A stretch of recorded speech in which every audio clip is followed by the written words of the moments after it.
This is Liam Cook here for Sports Lounge with a very, very special guest, the legendary Big Ron Atkinson. Ron, how are you doing today? I'm very well, thank you. Yeah. Right, let's get straight into it. I mean, you had obviously you're a legendary manager. You managed some of the biggest clubs in England, but you also had a very long playing career as well, didn't you? That's right, yeah. I played something, I think I've still got the record number of appearances at Oxford. I had over 500 games there. Ironically enough, my brother's still got the goal scoring record, which he keeps reminding me of. Yeah, I enjoyed playing. Played for about 11 or 12 years and then went into management. That brings me on to the management side, actually. Did you always see yourself going into management? Not really, no. I mean, I had situations outside the game, and at one time I was going to go into, if you like, the world of commerce, and then I got offered three or four jobs at one particular period. And a guy, quite an impressive guy, who was chairman of Kettering Town, persuaded me to take up to go into the management side of it. I'd done a lot of coaching. I took my coaching badges very early, and I'd sort of worked at universities and colleges doing coaching. So I'd always had an interest in the game on that side. But when he made me the offer, I thought about it, talked over with my father, and thought, yeah, let's have a go. As you said, you began your managerial career at Kettering Town at the age of just 32 years old, I believe. Of course, you went on to bigger and better things, but what sort of approach did you take to management when you first started? I had one basic principle. You have lots of principles. One basic principle. And I used to say to my players, I will treat you the way I would expect to be treated as a player. That's not to mean you get your own way all the while or whatever, but I always try to be very open and honest with them, and basically that was it. One other little basic rule I had was I used to say to my players, none of you can ever have a bad game for me, providing you're always attempting to do what you do well. You might not always have great games, but providing you're always attempting to do what you're strong at, then you can't. In my book, you won't have a bad game. You briefly managed abroad, didn't you, at Athletico Madrid, where you had a 50% winning ratio, the joint highest of your career. But after just 3 months, you left the club. I mean, why was this? Was this due to the players, owners, fans, or did you just not like the food? No, we had a president called Jesus Hill. I called him Mad Max, or nicknamed him Mad Max. And I was there. He must have gone through probably 15 managers in 2 seasons, and I think I was his longest serving manager. When I went, we were bottom of the league. When I left, we were 2 points from the top, just behind Real Madrid, and I loved it. I had a great time. I got on terrific with the players and the fans, and to this day this day's over now, he's dead, but when it all came to the crunch, he said that I'd left the club on my own volition to join an English club, because I got Sheffield Wednesday asked me to go manage it 2 weeks after I'd left.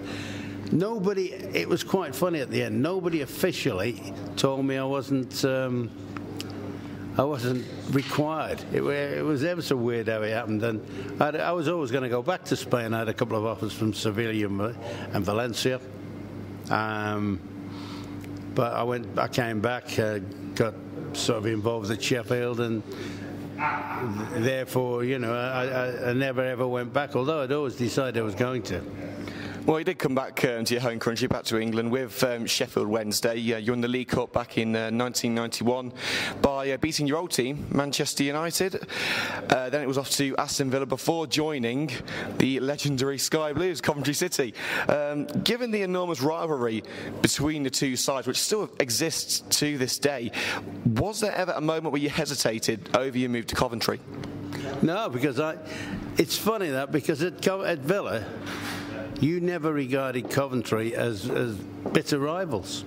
West Brom, Birmingham, of course, yeah, but never Coventry. I'm surprised when people say that. We all went, well, it never even crossed our mind. A lot of people do say that. A lot of Aston Villa fans don't see Coventry as major rivals, but obviously Coventry fans, beg to differ. They obviously have very strong views on it. I'm going to ask you a very simple question here. Try not to be biased towards Coventry, but who did you prefer managing, Villa or Coventry? I wouldn't be biased. Villa were my club. I played for them as a kid. I supported them as a kid. I left a great job at Sheffield Wednesday to join them. That's what. So it's not even an argument. Aston Villa were always my club. But you enjoyed your time at Coventry? Yeah, I did enjoy Coventry. I mean, it was a strange scenario, really. I mean, I would probably. Well, I know for a fact when I left the Villa, I'd have probably, if I'd have stayed out a bit longer, I'd got the Tottenham job. But the chairman came along to see me, persuaded me to go to Coventry. I thought, well, I've done a lot of moving about over the years, so we'll give it a whirl. And it was a very social club, Coventry, I must admit. And it was something different to what I'd experienced in the past, where the expectancy wasn't quite as high in terms of, I think so long as they survived in the Premier, they were quite, that was the be-all and end of all of it.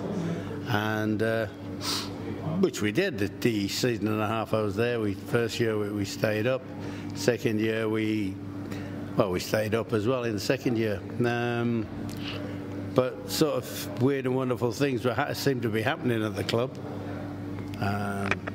One day I was trying to buy a player for threepence, and the chairman said, "Will you buy anybody you like?" And I went, "Well, how's that figure out?" But I thought it was strange. But I enjoyed Coventry. Yeah. I mean, you mentioned there that the chairman was very willing to give you the money to spend, and you did have a number of high-profile players who joined Coventry in your tenure. I mean, the likes of Noel Whelan, Gary McAllister, Gordon Strachan signed whilst you were in charge. In fact, at Coventry, you spent probably more money than you did at your previous clubs.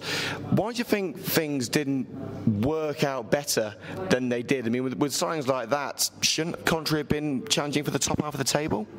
No. Coventry, they would have been given time. I mean, when we started getting the extra quality in, the Noel Whelans, the McAllisters, Huckabee came. I got them. I managed to get them Roland Nielsen in. Who was a terrific player.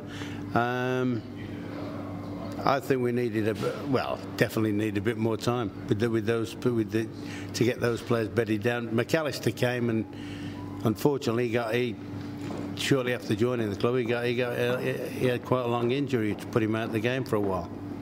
But added to those, Dan Dublin and Peter Unlove, who were very good players. I thought we were starting to get the makings of a decent side, but I had a little fallout with one of the directors, which ultimately meant that they messed around a little bit and all that. But my plan would have been, and I'm pretty sure, we'd have done all right. We'd have done all right with the sort of quality of players we were getting around us. Talking of Coventry, we've got a question from one of the lads on the Sky Blues Talk forum, Alex Quinn. He wants to know what you think of Coventry City's current situation. I mean, with the owners, Sisu, the plight that we're in at the moment. I mean, in the third division of English football. I mean, surely you couldn't have envisaged such a downward spiral for the Sky Blues during the time you were there. Well, that's interesting you say that. I mean, you were saying we weren't successful, but we were always in the Premiership. And would have become a very good Premiership side, I feel sure. I don't know. I really don't know. I for whatever reason, I don't think they should have ever left Highfield Road. I thought for Coventry City that was a good stadium, which would accommodate the amount of people that you could reasonably expect to come to a Coventry, to support Coventry City. I mean, it was capable of 25,000 sort of thing. And in all the will in the world, I don't think Coventry are ever going to get much more than that. Yeah, I mean, we've got about 10,000 expected tomorrow for the Colchester game. Yeah, I mean, they've got a hardcore, but, and I always felt that they were happier at Highfield Road. I might be wrong. I mean, the Ricoh Stadium is obviously a very good stadium, but I don't know whether atmospheres and things like that have gone. During your time, you managed some pretty big clubs. I mean, the likes of Manchester United, Villa, Coventry. But who was the best player you felt was at your club? Like, who was the best player you ever managed? Well, the best player I ever managed was Brian Robson, without a shadow of doubt. He was an absolute world-class player, and probably even now when you look around, you talk to people at Manchester United, they still regard him as one of the greatest players that's ever played for the club. So it would be Robbo. I've been lucky. People like Paul McGrath, terrific player. Gordon Strachan was a great player. When I was in Spain, I had a guy named Paulo Futri who was European Footballer of the Year. So I've had a lot, Laurie Cunningham and Cyril Regis, of course, at West Brom. I've been lucky. I've worked with some terrific players, but Robbo was the standout player. You mentioned some of the players you worked with there, your Brian Robsons, your McGraths, your Strachans. We've got a question from another lad from the Sky Blues Talk Forum, Chip Fat, brilliant name. He says he wants to know what you think of today's players in regards of standard, motivation, lifestyle. Do you see a bright future for British football? Well, you've got to be optimistic. I've seen an awful lot of Premiership football this season, and I have to say that I'm disappointed in the standard. I think the Premiership has been poor this season. I really do. I think it's what I call sanitised. There's not enough competitive football in it for me. I mean, I think English fans are brought up on. Yeah, they like good football. They like high-tempo, fast football. But I also think they like to see a bit of blood and thunder and a bit of passion in the game. And, people say to me, kids that didn't think football existed before the Premier and Sky, and I turn around and say, George Best was as good as Messi. And they all go, that can't be true. I say, well, I'm telling you what. First of all, he didn't play on the carpets they play on today. And secondly, he got kicked lumps off every week, whereas now they get the quality players get too much protection. So I do think we've gone too far the other way and made the game. In fact, the way it's going, there's a very real chance it'll finish up a non-contact sport soon. So I have another question here from Tony Walsh. He says that you signed Peter Shilton for the Sky Blues in 1995. Why didn't he ever play a game for the club? He was about 90 at the time, Shilts. No, he came. I'll tell you what he came. He came as a third backup keeper. I mean, we got Oggy, got John Phelan, who was a good goalkeeper, and Peter Shilton came, and there was a little bit because we signed his son as well, Sam, and it was a little bit of... We'll bring the father along to look after him a little bit. But he basically came as I think Peter was then 45 or something like that. And he basically came as a backup keeper in case anything happened to Oggy or John Phelan. During your career, you've had some pretty good moments, haven't you? I mean, there have been some bad times, but there have been some good ones as well. What's been your favourite moment during your managerial career? It's a hard one, I suppose.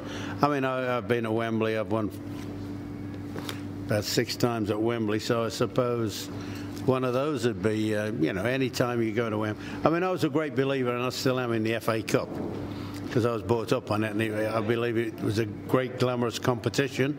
And one of those things when years ago, if you were a fan, if you were a player, if you were a coach, if you were a manager, all you really wanted to do was get to a cup final and hopefully go there and win it. Now, because there's so much emphasis on the European League, Champions League, I mean, I actually think the 4th place in the Champions League should go to the FA Cup winners.